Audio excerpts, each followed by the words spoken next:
evening, friends. This is your host to welcome you through the creaking door into the inner sanctum. Come in. Come in and pull up a tombstone. The chair situation is very grave here. Don't worry if it seems a little dark in here, too. I've made arrangements with a few ghostly forms to come and glow.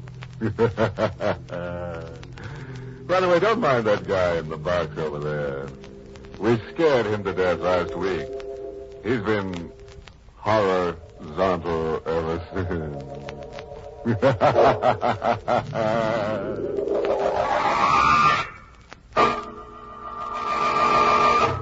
Tonight's Inner Sanctum mystery, Death Watch in Boston, was written by Fred Maythel and stars Mason Adams in the role of Carl with Ted Osborne as Charon. In Boston, Beacon Hill looks down its narrow, brick-lined streets with seeming scorn at the harbor below. Tonight, the wind is from the sea, and there is a mist that's heavy with the odor of fresh fish, salt, and spices. Tonight, too, there is a man who has a horrifying secret to tell.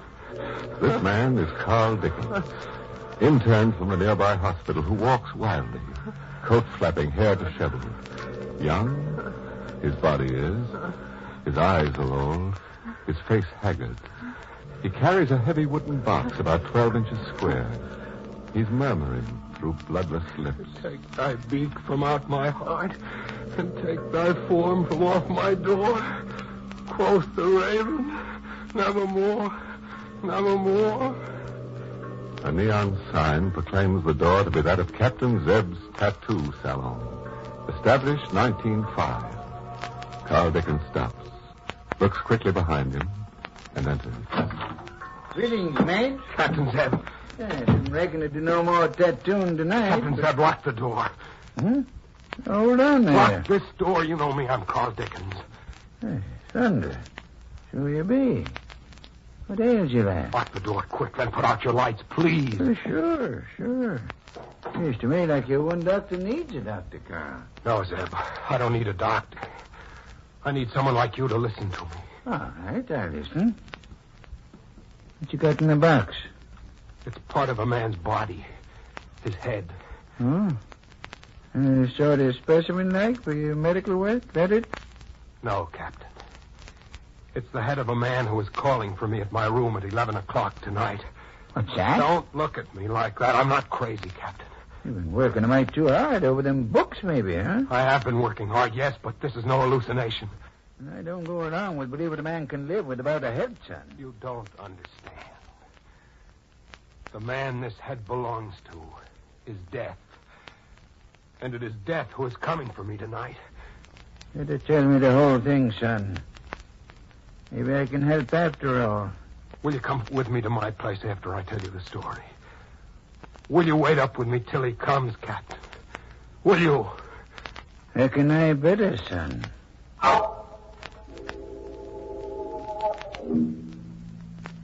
You know my place on Pinckney Street on the hill. It's narrow and cramped with century-old houses. I've got rooms on the second floor of one place, 29 Pinckney. I've been there 2 years since I first went to the hospital. In my living room, there's a bay window that juts out over the sidewalk below. That's where my desk is. 2 weeks ago tonight it was. I'd fallen asleep over my books.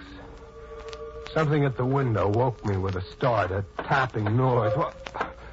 I went to the window and stared. Perched there was a bird. A bird as black as the night itself.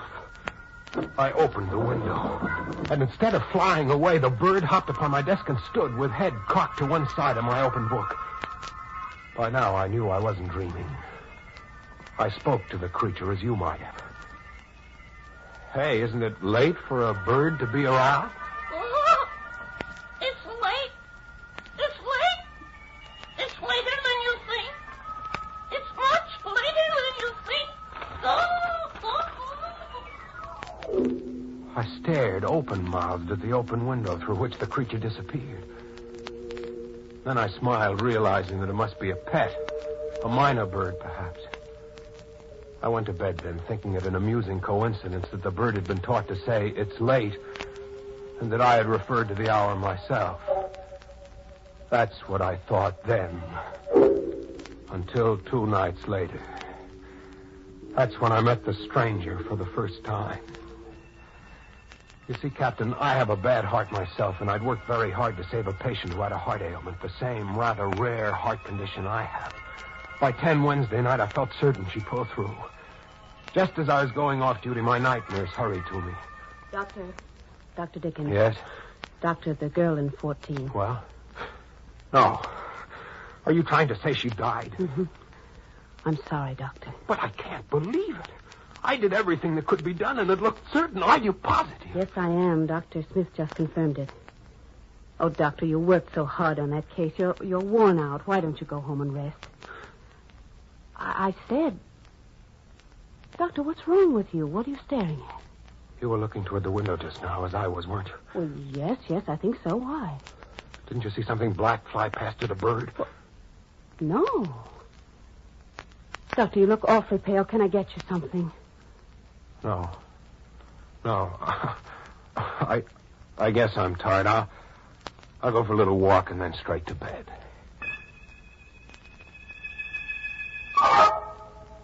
He was waiting for me when I left the hospital. And I would have walked straight past him, but he spoke to me. Dr. Dickens, Yes? may I speak with you? How'd you know my name? Gabriel told me. Gabriel? Yes, this is Gabriel. I think you've met. Oh, that's Gabe. Say, isn't that the bird that knocked on my window a couple of nights ago? Yes. We were out walking, and Gabriel flew to your window. I see that you are very depressed. Can I help in any way, Dr. Dickens? No, thanks. Patient died. Always gets me down. Oh, and so needlessly, too. What do you mean, needlessly? You will understand soon, Doctor. Life and death are matters arranged elsewhere. Had it been so desired, your patient would have lived. Who are you? What's your name? I don't think you said. It is Charon. Charon. Charon.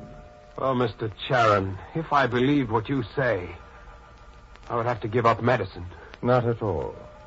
Everyone has a mission to perform, and should. And what is your mission in life, Mr. Charon? That. What is our mission in life, Gabriel? Speak up. It's late. It's late. It's later than you think. Oh. That was the first time I met the man who calls himself Charon. I asked for a couple of weeks off at the hospital. I thought it might be nerves. I stayed home and read detective stories. I was beginning to feel like my old self again, and on Sunday night, sometime around 9, I decided to turn in when there came more tapping on my window. This time I grinned. Well, Gabriel, come right in. It's late. It's late. Sure, I know. It's later than I think. Awk, is that all you can say, Gabriel? Take my beak from off my heart and take my paw from off my door. Quoth Raymond, nevermore. Yes, I had heard correctly. The bird had quoted a full passage from Poe's poem, The Raven. At the same time, I felt a sudden chill in the room, sensed someone in the room, yet I had heard nothing. But I knew. He also knows a bit of Keats and Shelley, Doctor. How the devil did you get in here, Charon? Your door was not locked. Tell me, Dr. Dickens, are you afraid of death? No more than most people. But I'd rather not die if it's all the same to you. I'd hoped you might think differently than others. At any rate, I have nothing to do with it. As I said to you before, Doctor, these matters are arranged elsewhere. Where? Elsewhere. You're trying to tell me that you can predict death. Is that it, Charon? Of course. I'd like proof. Will you accept full responsibility for the knowledge? Sure. Give me a moment. As I stood watching him, tall and black against the white door of my room, it seemed to me he had turned himself inward, and that the living part of him had stepped away, leaving only a gaunt shell. There was no life in him, only the eyes staring. You will remember the name of Emily Cartier. Her passage has been arranged for.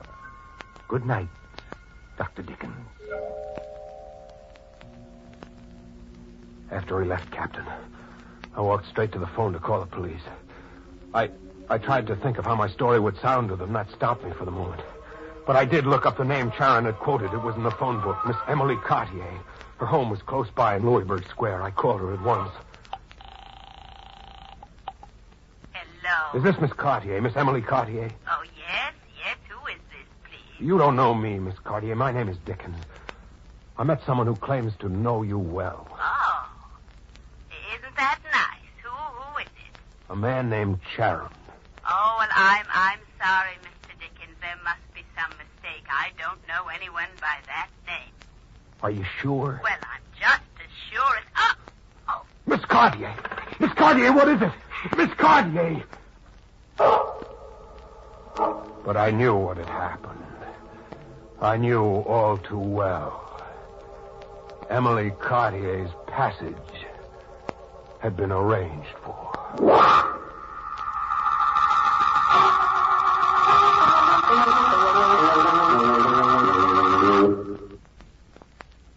Hey.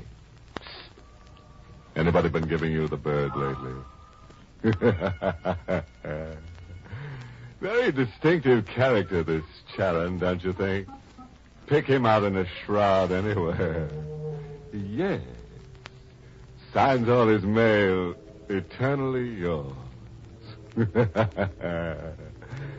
Well, shall we get back behind the locked doors of Captain Zeb's tattoo salon? Now, put yourself in Zeb's place. If a young, wild-eyed fella came to you with a wooden box, told you it contained the head of a man who was calling for him at 11 o'clock that night, what would you do? You'd listen, wouldn't you? Well, listen. Hold up now, lad. Let me get the straight line of this. This man you think of as sort of death in mortal shape. Him and his bird. They told you they could tell when the body was going to die? Beforehand? Yes. And to prove it, Charon gave me the name of the woman in Louisburg Square, Emily Cartier. She was murdered while I talked with her on the phone. Yeah, and it's simple, lad. The man was mad. A murderer. He killed her. Did he? I thought that. I went to Louisburg Square after the call. I was determined to tell the first policeman I met the whole story. When I arrived at Emily Cartier's address, the place was teeming with excited people. Also, on the fringe of the crowd beneath a single street lamp, the tall, gaunt shape of Charon stood. I went straight to him.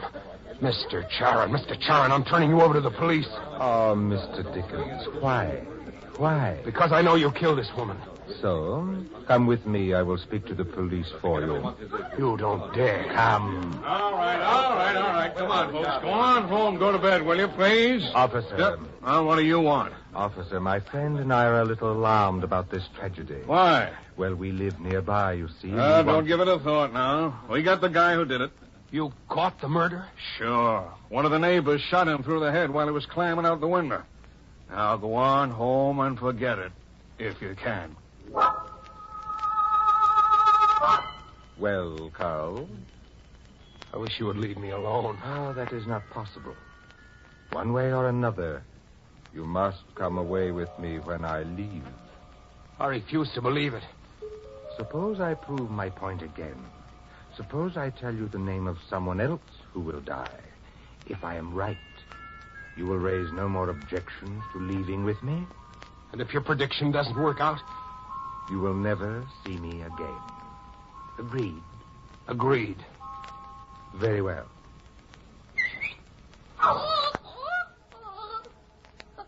Gabriel, our friend would like to know who, do you know, is next to go. Simeon Black. He's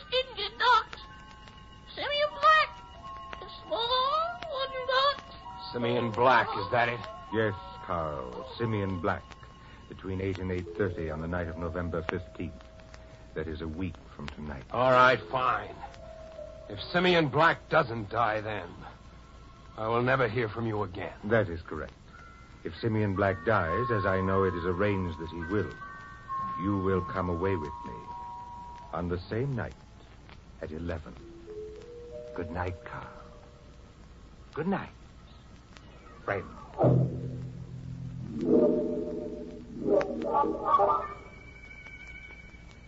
November 15th.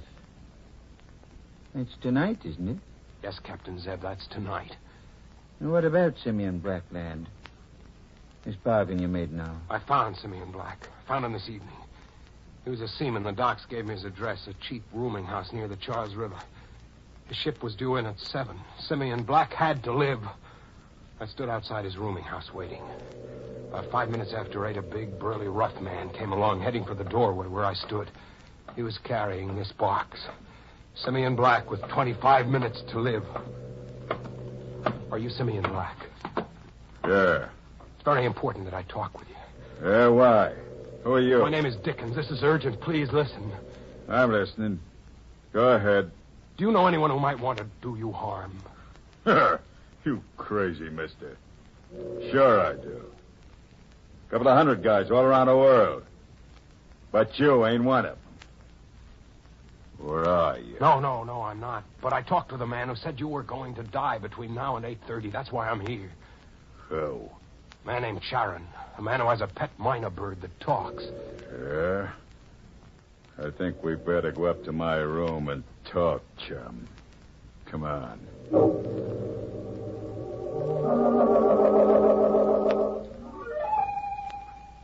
In his room, I told him all about Charon and the bird.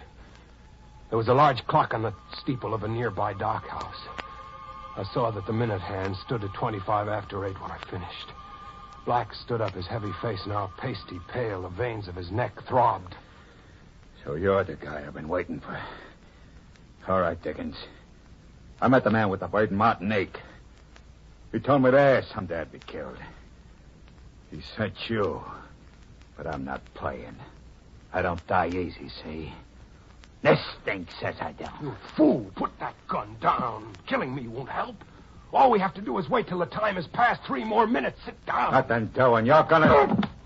Give me that gun, you stupid fool! Give it here, you punk. He was right. He caught it.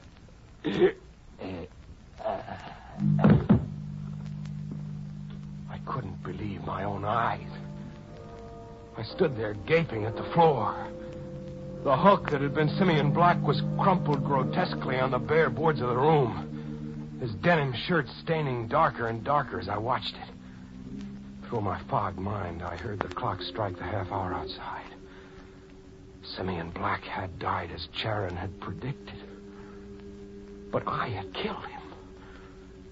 The gun was still in my hand as the door opened, and Charon, tall, gaunt, lips smiling, eyes smoldering black, stood there.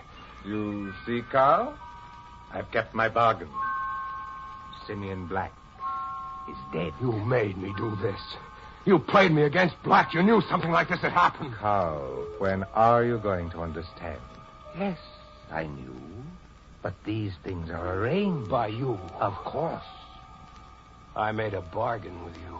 Yes, you did, Carl. I will call for you at 11. We will leave together. No. You are leaving now, Charon. No! For a moment, I thought I hadn't hit him. He stood there without a tremor.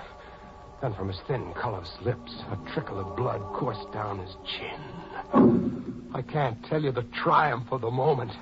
The days of supernatural, fantastic horror seemed to run out of me. The sight of his blood told me this man wasn't death. This was a clever man who had somehow used me. Everything seemed right again in the world. No matter what happened to me, no matter what.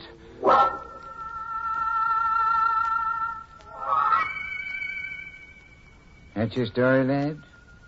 All of it? Not quite, Captain Zeb. As I regained my senses and saw him there still smiling mirthlessly on the floor beside Simeon Black, I had an impulse to be certain that he wouldn't come back to me. I found a knife in Black's kitchenette. I suppose I still wasn't thinking clearly. Stupidly, I thought perhaps even a supernatural being divested of its head might be powerless. Now I know better. So you toted the top of him here from the waterfront in Simeon's duffel box? Yes. And as I walked here, I began to realize Sharon will keep his end of the bargain. That's the story, Captain Zeb. Kind of puts me on the spot, lad. I know. You want to call the police? Should you know? But you did promise to come to my place and wait till after 11 anyhow. I did. It's 15 of 11 now, lad. I'll go along with you. Go ahead.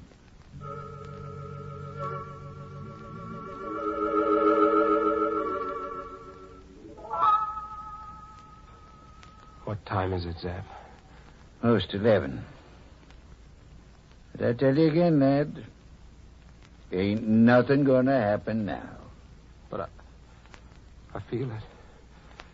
Sort of a chill. A tight, scared feeling about my heart. I know Sharon is coming for me. I feel it. Bosh. Listen, Zeb, listen. It's death coming. I feel it in my heart. Yeah, sure, but... All right, Sharon. All right. I'm ready. Carl. What's up? What the devil?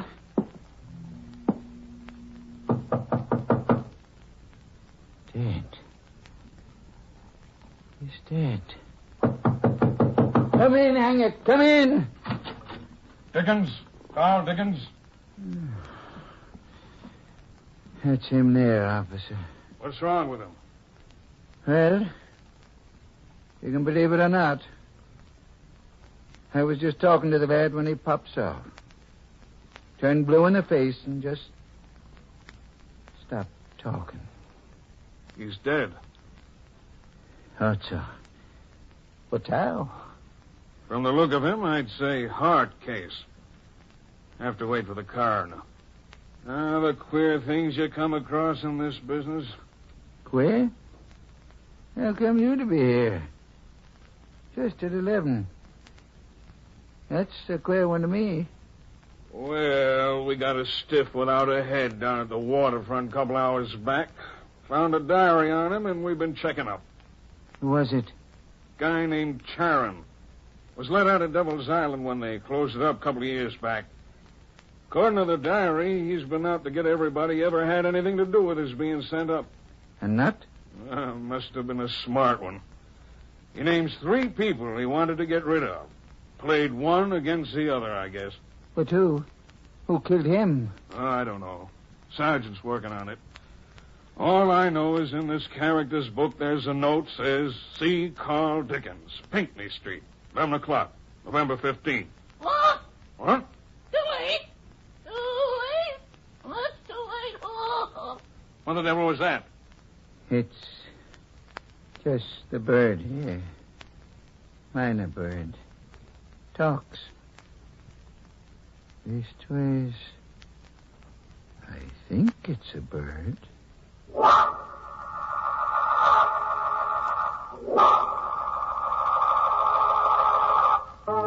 My. You'd better see the headman, Zeb. You know, one thing to learn about all this is you should never lose your head in a crisis. Or you shouldn't lose your head anywhere, for that matter. Oh, yes, just a bit of advice, folks. If some bird comes up to you and says, it's late, you agree with them and call the zoo right away. It's probably a minor bird, and minors should be in bed when it's late.